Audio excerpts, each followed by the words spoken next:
d'une façon générale, vous avez posé les grands axes de ce que doit être ma réponse. Les questions qui ont été posées et qui relèvent justement de ma responsabilité sont relatives au pôle financier qui a été installé officiellement ces derniers jours. Il y a juste lieu de rappeler que la loi sur le pôle financier, nous l'avons trouvée déjà votée et promulguée.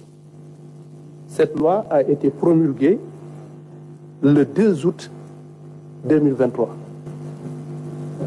Et c'était en remplacement de la CRI, la Cour de répression de l'enrichissement illicite. Et il a été bien précisé, ce sont là des principes, cette Cour, ce pôle financier, ce pôle judiciaire financier, on lui a tracé des attributions extrêmement importantes et concernant des infractions graves et dont cette Cour, ce tribunal, ce pôle, a l'exclusivité.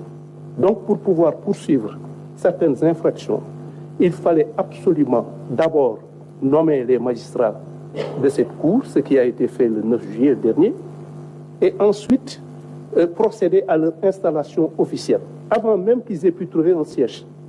Mais encore une fois, la justice, comme on a l'habitude de le dire, le temps de la justice n'est pas le temps du politique.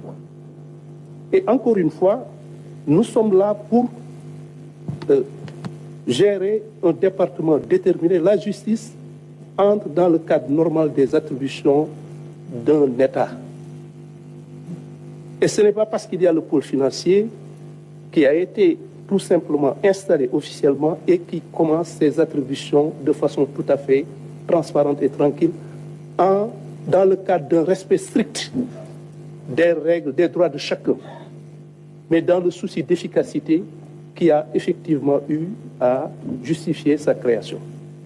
Encore une fois, comme on le dit en Wolof et ce qu'on pourrait traduire en des termes approximatifs, l'enfant issu des amours de la précipitation et de l'impatience porte fatalement le nom de regret.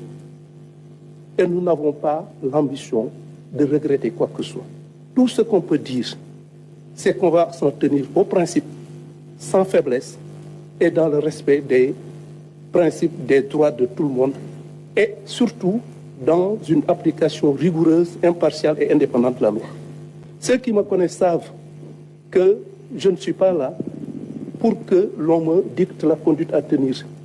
Et jusqu'à présent, je dois reconnaître qu'on nous a laissé la pleine liberté de nos mouvements et nous veillerons à ce que cet état de fait perdure.